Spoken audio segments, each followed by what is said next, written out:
O BNG pedirá á Xunta a declaración de zona de emerxencia por borrascas no litoral afectado ante a grave situación do marisqueo. Así o trasladou a súa voceira nacional, Ana Pontón, despois dun encontro con representantes da Confraría de Pescadores de Noia. Que tal, saúdos? Arrancan as obras do novo centro de talasoterapia do Terrón, en Vilanova. O proxecto agrupa nun mesmo complexo equipamentos deportivos e acuáticos. O futuro edificio contará con 2 vasos e distintos servizos nun edificio de 3 andares. Esta fase do talaso conta cun orzamento de 1,8 millóns de euros, dos que a Deputación de Pontevedra achega o 50% a través do Plan Extra. Xa están en marcha as obras de emerxencia contratadas polo Concello de Pontevedra para arranxar o falso teito do Teatro Principal. Este luns o alcalde visitou eses primeiros avances e aclarou que se está a estudar a posibilidade de sustituir esa escaiola por madeira. A delegada territorial da Xunta visitou este luns as instalacións da Academia Llara en Ribeira, onde se está a impartir un curso para mellorar a empregabilidade. Na comarca do Barbanza desenvolveránse un total de 13 accións formativas cun investimento d'1 millón de euros. A campaña da volandeira de Cambados acada cifras récord. A gran maioría das capturas de toda Galicia pertencen ao porto de Tragove cunha descarga superior ás 315 toneladas. Este volume xerou máis de 1,4 millóns de euros. E as Rías Baixas prepáranse para eclipse de agosto. Máis de medio cento de persoas do sector turístico participaron este luns na primeira xornada organizada pola Deputación de Pontevedra para planificar e xestionar este fenómeno. Celebrouse no Palacete das Mendoza e nela adiantáronse novidades do produto creado pola institución provincial para impulsar o astroturismo baixo o ceo das Rías Baixas. Asuntos que ampliamos de contado aquí nas Novas do Día en Canal Rías Baixas.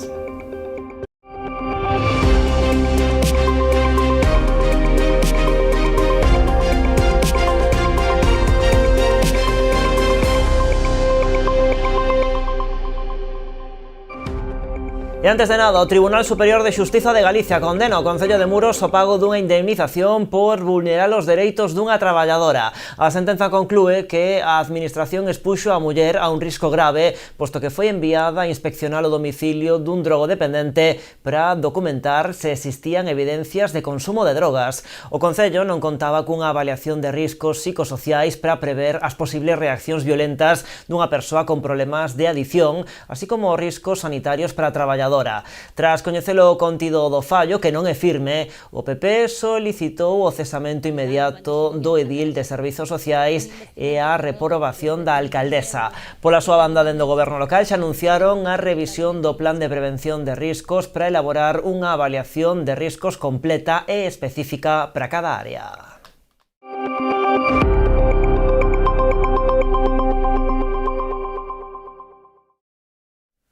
O BNG pedirá á Xunta a declaración de zona de emerxencia por borrascas no litoral afectado ante a grave situación do marisqueo. Así o trasladou a súa voceira nacional, Ana Pontón, despois dun encontro con representantes da Confraría de Pescadores de Noia.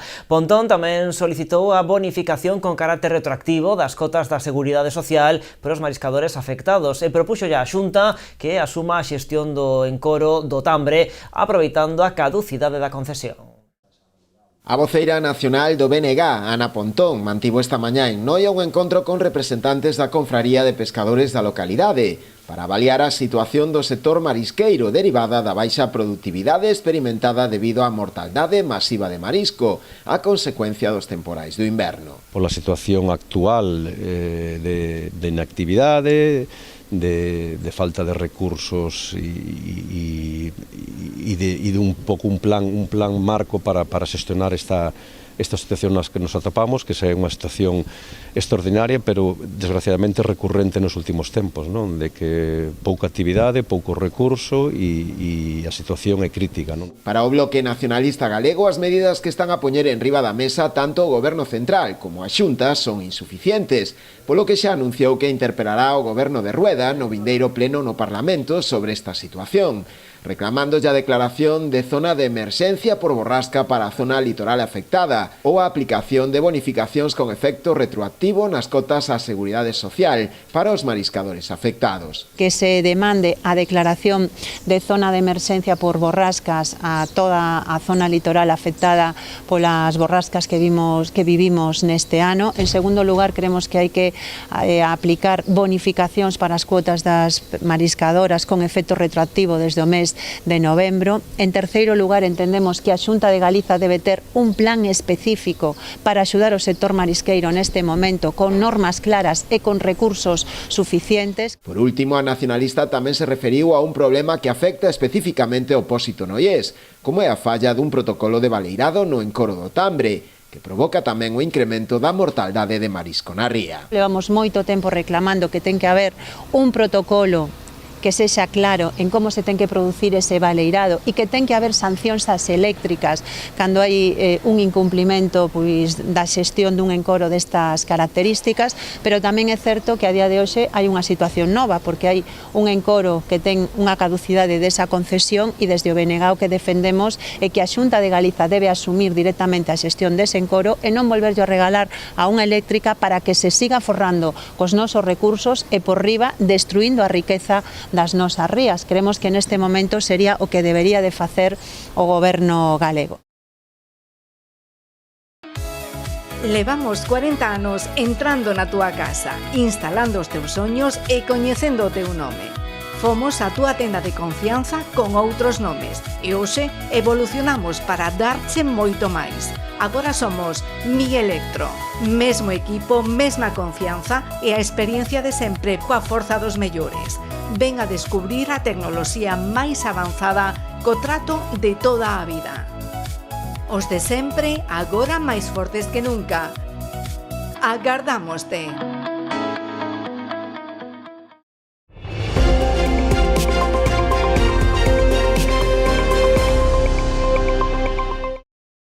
Arrancan as obras do novo centro de talasoterapia do Terrón en Vilanova. O proxecto agrupan no mesmo complexo equipamentos deportivos e acuáticos.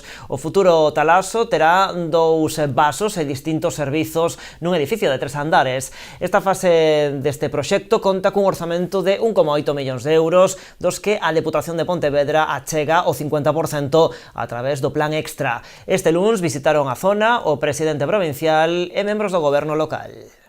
2 décadas despois, o Centro de Talasoterapia de Vilanova comeza a facerse realidade. 19 años que este equipo de gobierno, que lleva unos pocos más, apostó por el Terrón como zona de esparcimiento e como zona de futuro para Vilanova. Os traballos para este novo complexo deportivo e acuático situado no Terrón xa están en marcha. A obra contempla a execución dunha edificación de 3 plantas que estará dotada cun vaso de recreo e con outro de chapoteo, así como un gimnasio e sala multiusos. Es un nuevo concepto de piscina, digamos, porque no es una piscina, es un centro saludable que no es lo que estamos acostumbrados, pero creemos que va a marcar, por lo menos en esta zona, y yo creo que en casi todo Galicia, un antes e un despois. Esta primeira fase do talaso está valorada en 1,8 millóns de euros, dos que a Deputación achega o 50%. Un proxecto que vai a ser unha referencia non só en Vilanova, senón que no conxunto da provincia e en Galicia por todo o que implica. Falamos dun investimento nesta fase de 1,8 millóns de euros, onde a Deputación aporta o 50%.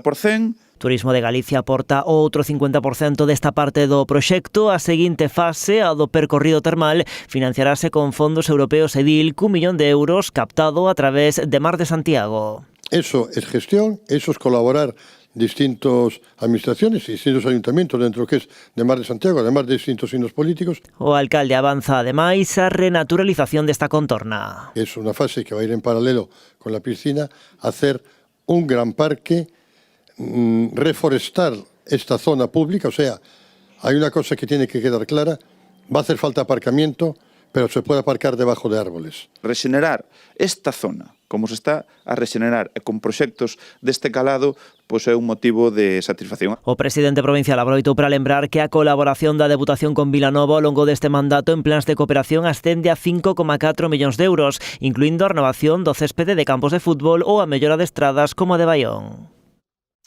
Xa están en marcha as obras de emerxencia contratadas polo Concello de Pontevedra para arranxar o falso teito do Teatro Principal. A intervención deu os primeiros pasos. Foi preciso retirar todas as butacas para, nos vindeiros días, instalar as estadas necesarias para traballar na escaiola do teito. Este luns, o alcalde visitou eses primeiros avances e aclarou que se está a estudar a posibilidade de sustituir esta escaiola por madeira. Xa están en marcha as obras de emerxencia para reparar o falso teito do Teatro Principal. Os traballos comezaron coa retirada de todas as butacas para deixar espazo ás estadas necesarias para acceder ao teito. Pois esta imaxe do Principal é diferente, desconocida desde que se fixo. Un patio sen butacas, porque foi necesario quitalas para poder poñer as estadas, os andamios para arreglar o falso teito e a escaiola. Son obras de emerxencia, porque o Teatro Principal é realmente un activo importantísimo para a actividade cultural do Concello, non? Por lo tanto, queremos arranxalo o antes posible para que estea a disposición de todos os pontevedreses, non? Agora os técnicos están a estudar a mellor solución para arranxar este falso teito con todas as garantías de seguridade. A falta de man de obra especializada e o estudo acústico serán fundamentais para decidir. Sobre a mesa está a posibilidade de substituir a escaiola por madeira. Estamos vendo as posibilidades diferentes que poida haber para que quede isto seguro, que nos preocupa sempre a seguridade, e logo, bueno, pues que teña tamén o mismo capacidade de sonido correcto como un teatro principal que é, non? E esos técnicos están vendo a solución máis axeitada. O teatro está pechado dende a caída do falso teito o pasado 20 de marzo. Inicialmente as obras deberían estar rematadas a mediados de outubro.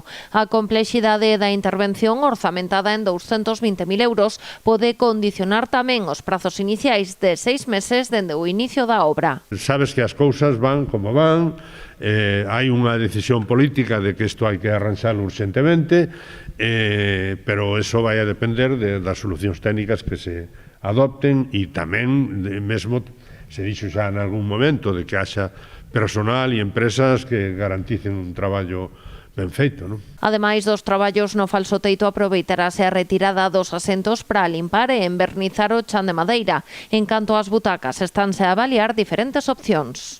Estaban en malas condicións, algunhas delas, e estamos vendo se hai unha posibilidade de reparalas con, en fin, con garantías ou se hai que sustituílas na súa totalidade, pero é unha decisión que está pendente dos informes, de cuestións económicas. De xeito paralelo, continúan outras intervencións xa previstas no edificio, como a instalación do ascensor, a reforma dos baños e a impermeabilización das terrazas para solucionar algunhas filtracións. Concello de Poio e Xunta colaborarán para humanizar o estacionamento público na contorna da Ponte da Barca. A intervención está orzamentada en 230.000 euros, dos que o goberno galego achegará o 80%. Segundo o proxectado, as obras dirixiránse a mellorar os viarios de acceso ao centro comercial e a acondicionar todo o aparcadoiro público, convertendo nun espazo máis seguro, accesible e visualmente homoxéneo. Así, rehabilitarase o firme, acondicionaránse as beiras rúas e eliminaránse barreiras arquitectónicas co obxectivo de facilitar a mobilidade neste espazo. O Concello, ademais de achegar o 30% do custo dos traballos, encargarase de elaborar o proxecto. A licitación está prevista que se realice o antes posible e unha vez se axudique o contrato, a intervención estará rematada nun prazo de 3 meses. Este luns arrancaron as obras de acondicionamento da autovía do Barbanza no treito entre Padrón e Dodro. A actuación executada pola Consellería de Vivenda e Planificación de Infraestructuras conta cun orzamento de preto dos 12 millóns de euros. Nesta fase inicial, as obras consistirán na execución do fresado do firme para posteriormente proceder ao acondicionamento da capa de rodadura. A intervención prevista abranguerá no seu total máis de 40 kilómetros e incluirá, ademais do reasfaltado, a revisión das sinalización horizontal e dúas actuacións complementarias orientadas a reforzar a seguridade viaria. E por outra banda, a Xunta, a través da Consellería de Educación, axudicou por máis de 1,1 millóns de euros a empresa Orega as obras de rehabilitación do Colexio Praia Xardín, en Boiro. A actuación ten como finalidade mellorar o confort térmico e a eficiencia enerxética do centro. Así prevese a renovación da cuberta e a instalación dun sistema de illamento térmico polo exterior, tipo SATE. Tamén se instalarán novas luminarias LED e renovarase a carpintería exterior. O prazo de execución das obras está fixado en 9 meses. É axudicada a remodelación do Paseo das Carolinas, a empresa Trasmaser Escavación será encargada de executar a obra que suporá unha fonda transformación do inicio do Paseo Marítimo de Coroso. A actuación estará rematada no mes de xuño. O Concello de Ribeira segue a avanzar no plan de sustentabilidade turística en destino coa adxudicación dunha nova obra. Trátase da remodelación da fachada litoral do Paseo das Carolinas que dotará dunha maior accesibilidade á praia de Coroso. Imos facer unha renovación da varanda actual que se atopa en moi mal estado, ímola sustituir por un banco corrido que poida facer pois tamén de mirador e asiento para todos os transeúntes e pois haberá un tramo no que sí quede un cachiño de varanda e ademais pois vamos a proceder a cambiar pois o que é ese pequeno parque infantil por unha pista de baloncesto, un parque de calistenia. Daremos tamén, ademais, pois accesibilidade a esa pequena plaíña que a día de hoxe pois está ademais tan demandada e ten moitos usuarios e poñeremos pois ese entorno pois moito máis agradable. Dende logo poñeremoslo bonito antes de que empece o verán para disfrute pois de todos os veciños e visitantes ao noso municipio. O orzamento para esta actuación supera os 150.000 euros financiados a través dun convenio entre a Axencia de Turismo de Galicia e o Concello de Ribeira.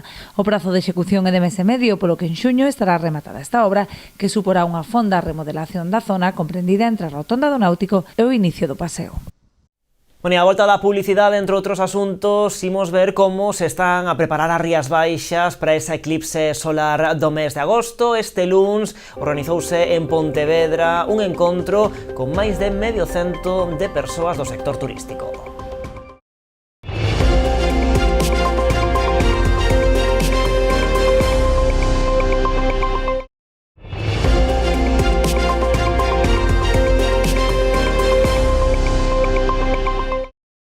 Aquí seguimos nas novas en Canal Rías Baixas. Os puntos de atención continuada, os PAC, van estar abertos ás 24 horas, sábados, domingos e festivos. Aprobouse este luns no Consello da Xunta logo dun proceso de negociación marcado pola tensión entre a Administración galega e os profesionais sanitarios. A maioría destes puntos de atención continuada xa prestaban servizo os sábados pola mañá, pero a través dun novo decreto blíndase que todos os puntos funcionen ás 24 horas en sábado, domingos e festivos. Para materializar esta reorganización, reforzarase o persoal dos PAC con 200 novas prazas daqui a 2028. Son en concreto un 100 de médicos, 80 prazas de enfermería e 30 postos para outras categorías. Ademais, no mesmo Consello da Xunta aprobouse as melloras laborais e retributivas para o persoal dos PAC logo de chegar a un acordo cos sindicatos CESIF, Comisións Obreiras e UGT. A CIGA rexeitouno o consideralo insuficiente. Os médicos recibirán un plus de 168 euros, o persoal de enfermería de 135 e o de xestión e servizos 96 euros a partir do 1 de xuño. A campaña da volandeira de Cambados acada cifras récord. En Galicia, o volume de descargas roldou as 424 toneladas na tempada 25-26. A gran maioría das capturas pertencen ao porto de Tragobe, cunha descarga superior ás 315 toneladas. Este volume xerou máis de 1,4 millóns de euros. A nivel global, a facturación en Galicia foi superior aos 1,8 millóns de euros. Cambados consolídase como o gran referente galego na comercialización desta especie, supón un impulso vital pros 473 profesionais que integran a confraría. Un pósito, por certo, que pechou 2025 cunha facturación de máis de 7 millóns de euros grazas á comercialización de 1000 toneladas de produto. E a delegada territorial da Xunta na Coruña visitou este luns as instalacións da Academia Llara en Ribeira, onde se está a impartir un curso para mellorar a empregabilidade. No Barbanza desenvolveránse un total de 13 accións formativas cun investimento d'1 millón de euros.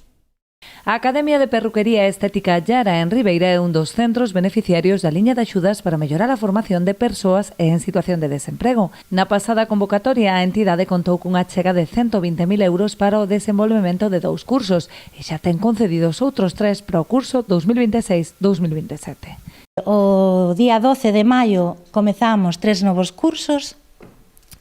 Para nós é un honor poder impartir esta formación e axudar a xente que lle gusta a perruquería e estética a que cumplan o seu soño, traballar do que lle gusta e o día de mañán, se cabe, formar a súa propia empresa.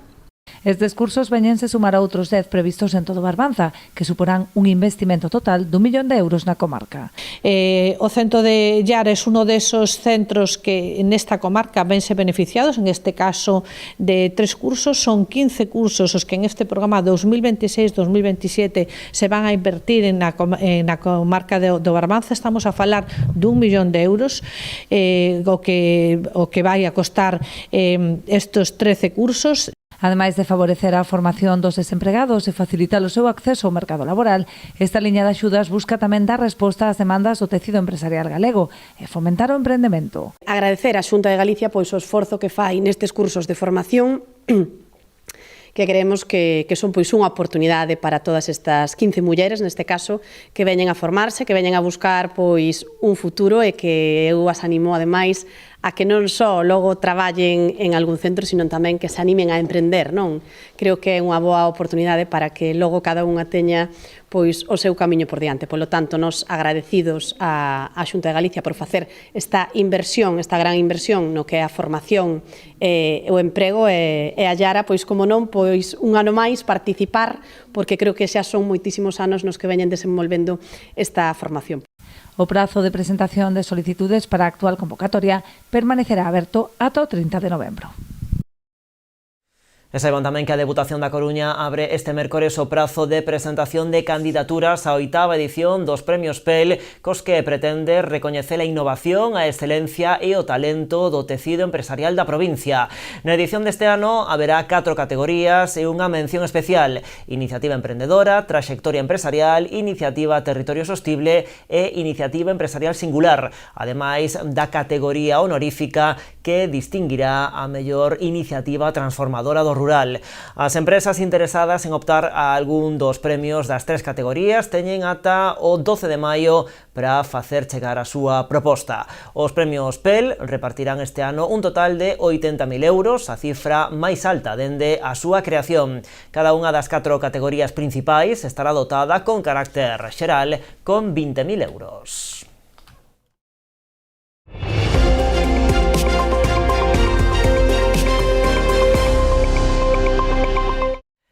Máis de medio cento de persoas do sector turístico participaron este luns na primeira xornada organizada pola Deputación de Pontevedra para planificar e xestionar a eclipse do vindeiro 12 de agosto. Celebrouse no Palacete das Mendoza e nela adiantáronse novidades do produto creado pola institución provincial para impulsar o astroturismo baixo o ceo das Rías Baixas. Tamén da rede de 40 puntos de observación da eclipse na provincia que se está a crear en colaboración cos concellos. Deste xeito, a Deputación busca coordinar o sector turístico achegando formación clave para que empresas, oficinas de turismo e persoal técnico dispoñan de criterios comuns, información rigorosa e pautas de actuación ante o evento, que se prevé de grande afluencia de persoas. Ademais, na xornada interviron Cintia Cavada, da Fundación CEO, e Ana Ulla, catedrática de Astronomía e Astrofísica da Universidade de Vigo. Ambas científicas debullaron este fenómeno e analizaron as peculiaridades da observación diurna. Esta actividade completarase con outra arredor do acontecemento astronómico que estará dirixida a técnicas e técnicos de turismo e que vai ter lugar o 30 de abril en Forcarei. Nesta sesión analizaránse cuestións relacionadas coas certificacións Starlight, nas que a Deputación está a traballar para acreditar os castelos de Soutomaior e Sobroso, na contaminación luminosa, nas eclipses e na rede de observación. Estamos convencidos de que impulsar o astroturismo é dar pasos cara adiante na desestacionalización, na sostenibilidade e na diversificación do destino Rías Baixas. E da vosa man, e ao marxen destas accións puntuais que estamos a deseñar alrededor das 3 eclipses, queremos seguir avanzando para que esta forma de facer turismo, que para nós é unha aposta estratégica, sexa un produto turístico estable. O eclipse solar do 12 de agosto non é só un fenómeno astronómico excepcional, senón tamén unha oportunidade única para situar a Galicia no mapa internacional do turismo das estrelas.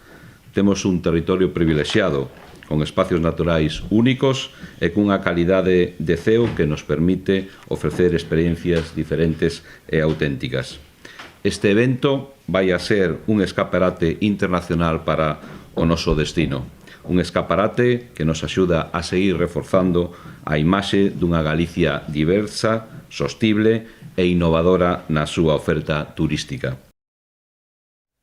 Bueno, pois tras esta parte máis teórica, os asistentes participaron tamén nunha sesión práctica de observación solar. Da man dos expertos da Fundación CEO recibiron toda a información necesaria para poder observar a eclipse con total seguridade.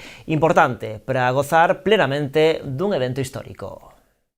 O vindeiro 12 de agosto será unha xornada histórica. Agárdase que milleiros de persoas escollan o ceo das Rías Baixas para observar a eclipse. En Galicia vai ser posible, vai dende aí un siglo que non hai outro, e posiblemente pasará outro, o sea, xa os que estamos aquí, a mellor non temos outra ocasión. E despois coincide con unha época estival, agosto, que xa de por sí vai haber moita xente. A Fundación CEO está a asesorar a Deputación de Pontevedra no seu obxectivo de converter a provincia nun referente no astroturismo, coa proposta baixo o CEO das Rías Baixas. Este ano a oportunidade é inmellorable. Moita xente no mundo, cando programan as súas vacacións e tal, o que se chaman os cazadores de eclipses, precisamente eles organizan iso en función dos eclipses. Entón é posible que moita xente diga, agosto, Galicia,